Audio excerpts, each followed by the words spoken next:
At press time, this news flash. Attention all men. Brooke Shields, superstar, cover girl and one of the most eligible bachelorettes in the world, doesn't have a boyfriend. Even someone this glamorous can have problems when it comes to love.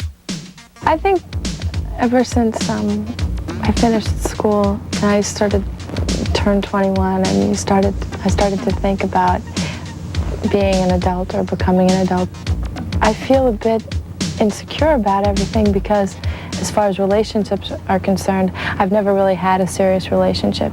So I feel that there's not a balance. I haven't had one because possibly I just haven't found a person that I felt that compatible with. But judging from Brooke's smiles on these dates, she's been pretty happy with the company.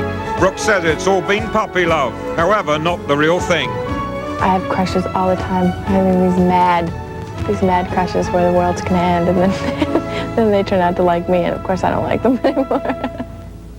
You think your reputation sort of intimidates men? I think it's extremely difficult. It's an asset in the sense that I can eliminate very quickly those people that I want to spend time with because I know exactly if they're uncomfortable with it, and if they're shocked or if they don't know how to handle just being a friend of mine, then I can cross them off, so to speak. No less intimidating to potential suitors are the men Brooke has been photographed with. They're often handsome leading men with successful show business careers. But how important are looks to Brooke? That's important.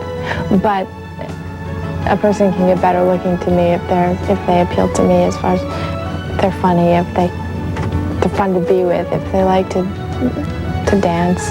But for Brooke, the most crucial quality in a man must be his strength.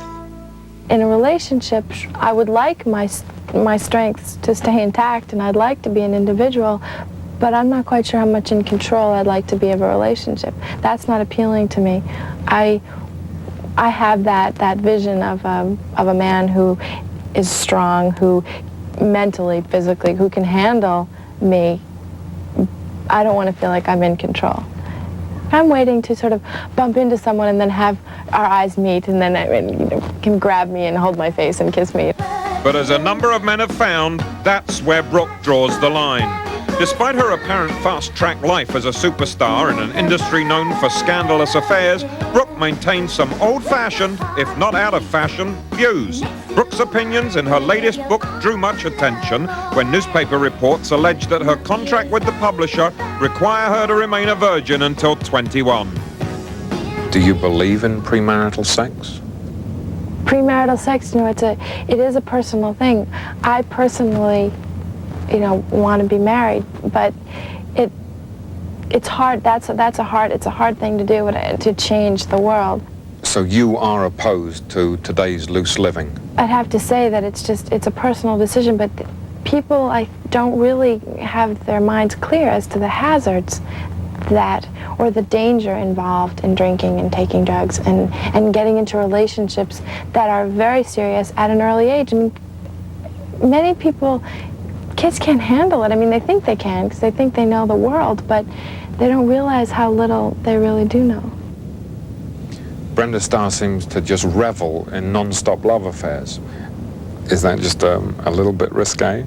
Oh, yes. And then if you have too much that, you get the garter. When it comes to marriage, does Brenda Starr part company with Brooke Shields? I think that's where we might part. I definitely want to be married, and I definitely want to have children. Brooke's moral stand against loose living is traditional. For every girl, it's been a topic they've pondered ever since the first kiss. Gosh, I must have been in 6th grade, I think, and I was at a party, and this boy said, "Well, do you want to go in the back room?"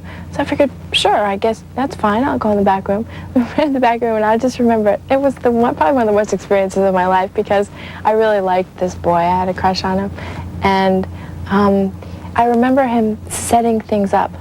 Like he set the pillows up and he closed the blinds, and I thought to myself, this is pathetic, this is not romantic. A few years later, however, I remember one in particular. I was in a room, I forgot what we were all doing, and this person, I was totally not expecting this at all. And I was just leaning back on a chair. Actually, I was standing near a chair, and he came up to me and just pushed me back in the chair and kissed me, and I saw stars. Literally saw stars. I've never seen stars before like that. That was the first That was the firework? first fireworks. Nothing ever happened after that, but the fireworks were good. Can you wait for your first real life love affair? Oh gosh, of course I can't wait. I mean, it's a preoccupation of mine because I'm always going into these. I mean, my best friend Lisa just gave me this pin that said, "Don't bother me. I'm having this fantasy," and it's so true because I love romance and I love men. I mean, you know, and I love being a woman or becoming a woman, and I feel like I'm waiting.